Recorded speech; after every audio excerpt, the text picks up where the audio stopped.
started paddling the St. Louis River in 1999, and I really fell in love with whitewater. That's the whole reason I moved to Minnesota in the first place. Is I had grown up in Wisconsin, and my dad moved to Duluth in like 96 or 97, and I came to visit him in one May after a really good snowpack year.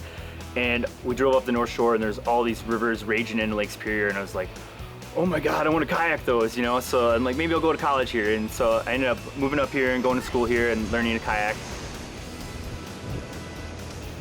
My name is Cliff Langley, owner-operator of Swiftwater Adventures in Carlton, Minnesota.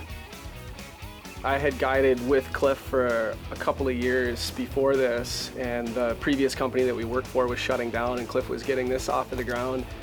And just as a way of life, I needed to keep doing it. So my name is Brian Pfeifer, and we're here at Swiftwater Adventures, whitewater rafting and kayaking.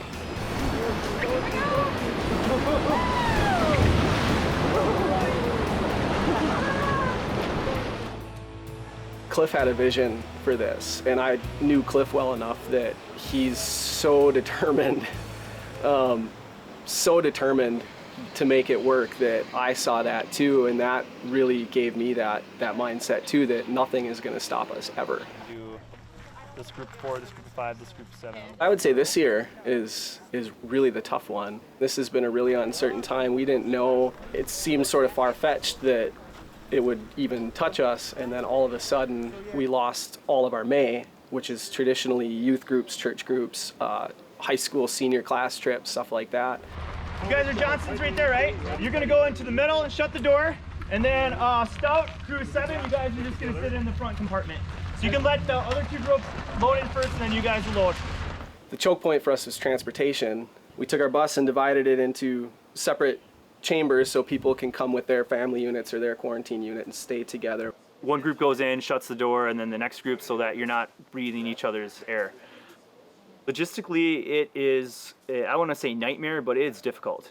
You know, because we're not, like for us, we're not mixing households. So in most years, you have a group of 3 and another group of 3, you pair them together in a raft to make a raft of 6. Well, this year, we don't mix those households because you can't be socially distanced on a raft with the group of 3. There's 2 in the front, and then 2 in the middle and 2 in the back. So then you have a stranger next to a stranger, and, you know, you're rubbing elbows, and it's like, it doesn't work. So, I mean, it's definitely less profitable this year. But we're like, okay, we're still gonna do it. So then a raft of 3 is a raft on their own. We don't mix households. Don't worry about what you can't do, figure out what you can do, which is really the only reason we're in business. I mean, we're fortunate that we're working in the outdoors, and the science and data is coming out that being in the fresh air is a much safer environment. Sometimes on Sundays, because they're Saturdays. I don't want to say anxiety, but there always is a little bit of anxiousness and just whatever, just getting everything prepped. Yeah, get ready, quit goofing around, man. Group of 4 in the Outlaw. What guides are steering what raft and getting everybody outfitted, is everybody here? Yeah, I better get my boat out. Wow.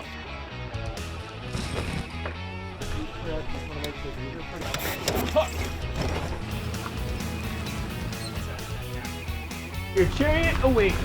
When we decided to start Swiftwater about 7 years ago, we were like, well, let's have in-raft guides, because I think it's going to be a more positive experience. It's going to be more fun for the family or groups and stuff like that, because in low water, you're not stuck on rocks everywhere, and in high water, you're hitting the best lines. Hard, guys, paddle hard. There we go. And then you can interact with the people more and give people a good experience, and that's always kind of been our goal since we started Swiftwater, is to give people an interactive adventure regardless of the water level. All that prep work and everything, and then once you just get on the river, even though, I mean, guiding can be hard and but that's like your thing. So that to me is the easy part, you know. So it's just, once you're on the river, the trip's going, it's like, all right, here we are. You know, that part is my favorite part. All right, I got one other question for you. Are you ready to have some fun? Yes. Okay, those that said yes can go. Those that don't want to have any fun, you can hike up that way and then go back that way. It's kind of a lot of action right away. There's not much of a warm-up. We do a brief safety speech at the beach, and then the first rapid is a technical class 3, and then you run another class 3, like a 4-foot waterfall, and then you're in this canyon. So it's a lot of action right away.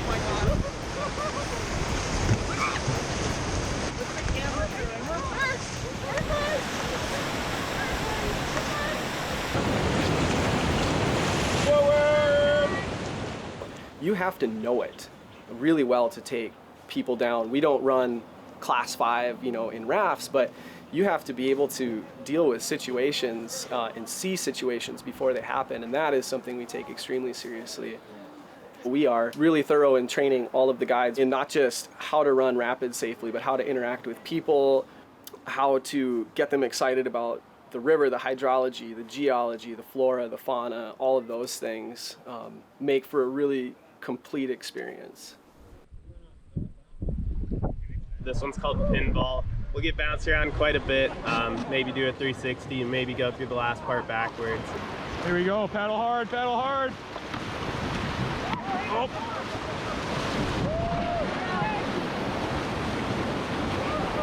After we get through this one, we'll chill out in some calm water and then do some surfing.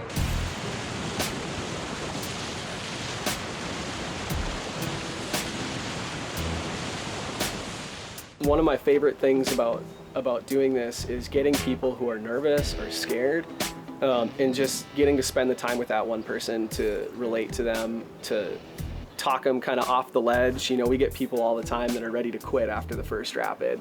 Usually somebody who's scared almost to tears, when they get done, they got way more out of this trip than the person who was just excited and happy about everything. They're both gonna get a great trip, but it's a personal achievement for that one person to overcome that. At first it was really scary, and then it was really, really fun.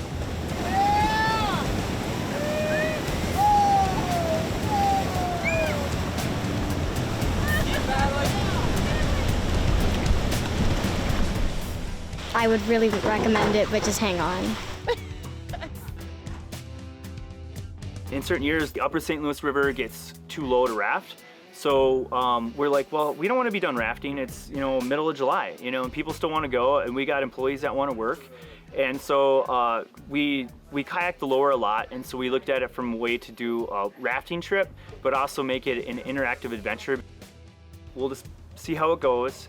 I mean, obviously we like trained for it. We were able to develop a trip out of it. So it actually happened out of necessity, you know, in our first year.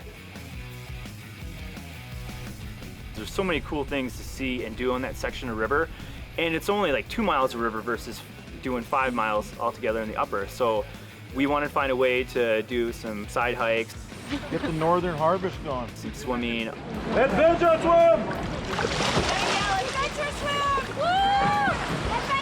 Surfing waves, you can actually get a raft on a wave, like kind of like how a surfboard drops in, but a whole raft of people. And you know, you bury that raft in the wave, fills up the water, it's pretty dynamic.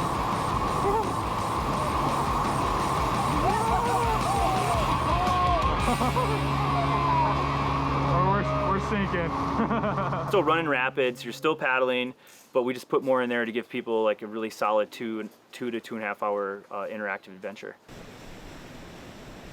Something real important. When we run the last 2 rapids, they're class 4. The second to last rapid is called Twisted Sister. You have the option to run that one twice, let your guides know. And then the last rapid is another class 3+4- rapid. That's a 4-foot drop, okay? But there's something I need to tell you about real quick. Even though the guides are really good, these features, because they're pour-overs or like waterfalls, sometimes people fall out and they can get recirculated in that river feature, okay? So what that means is you get stuck in it and it'll like be like you're in a washing machine for 1, 2, 3 times sometimes. All right, so what happens is I'm gonna be at the bottom setting safety, and I have what's called a Throwabay. What it is, it's basically a bag of rope, and if you're caught in that river feature, I'll yell rope. You might not hear it, maybe you do, maybe you don't, but I'm gonna throw this bag of rope at you, and I'm gonna pull you out of that river feature.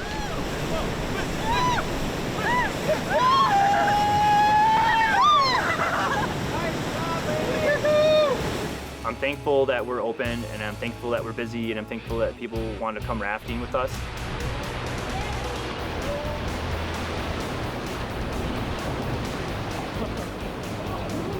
Actually, to paraphrase a friend of mine, it's just fun. You know, there's a lot of life lessons to be gained on the river in whitewater, but at the end of the day, it's fun. Yep. Overall, I hope that it makes them care a little bit more about like conservation of like not just the St. Louis River, but just the entire world over, you know, and just make an emotional connection.